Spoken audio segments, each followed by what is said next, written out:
नमस्कार, मी विनायक कुलकर्णी, निवृत्त सेवानिवृत्त तृतीय श्रेणी कर्मचारी शासकीय तंत्रनिकेतन कोल्हापूर।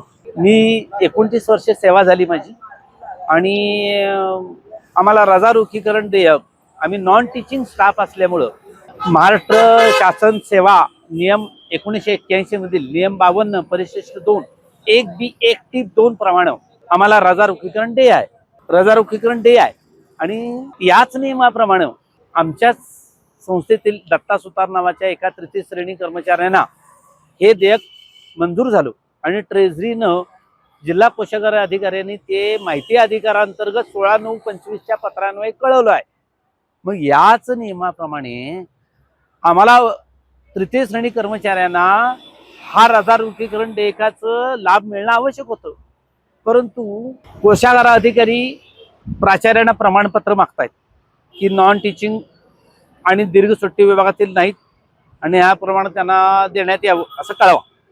तर प्राचार्य त्या आशयाचं प्रमाणपत्र देण्यास नकार देत आहेत आणि ह्या दोघांच्या विसंगतीमुळं, ह्या दोघांच्यात परस्पर संगनमत नसल्यामुळं केवळ आम्हाला नियमानुसार दे असून सुद्धा या दोघांच्यात समन्वय नसल्यामुळे आम्हाला हे मिळत नाही आणि गेले 2 वर्ष आम्हाला मिळत नाही आहे।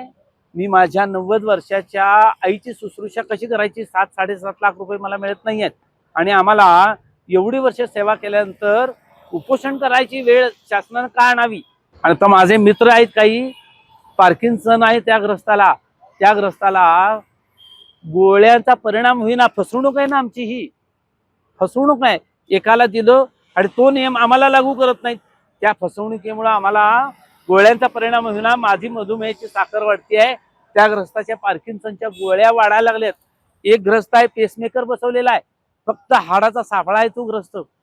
त्या ग्रस्ताला हार्टचा किती मोठा प्रॉब्लेम आहे। मग आम्ही काय सांगत नाही, पण आम्हाला हा अन्याय शासन स्तरावर अन्याय होणं बरोबर नाही आणि आम्हाला त्यासाठी आम्ही जिल्हाधिकाऱ्यांना सविस्तर अर्ज केला, सविस्तर भेटलो, परंतु 7 तारखेला अर्ज केलेला आहे, 1/12ला अर्ज केला आहे, पण आमची शासन स्तरावर राजकीय स्तरावर कोणीही व्यवस्थित दखल घेत नाही आणि नाईलाजानं आम्हाला उपोषण करायची वेळ आली। शासनानं आम्हाला नियमानुसार देय असलेला हा आर्थिक लाभ विना विलंब देऊन आम्हाला उपकृत करावं ही विनंती। बाळ, फ्रीज मधून श्रीखंड काढ ना। आम्ही पूर्वी घरीच बनवायचो श्रीखंड, त्याची चवच वेगळी होती। आता काय सगळं रेडीमेड। आजी, हे श्रीखंड खाऊन बघ। आज तुझ्या आईनं घरीच बनवलं की काय?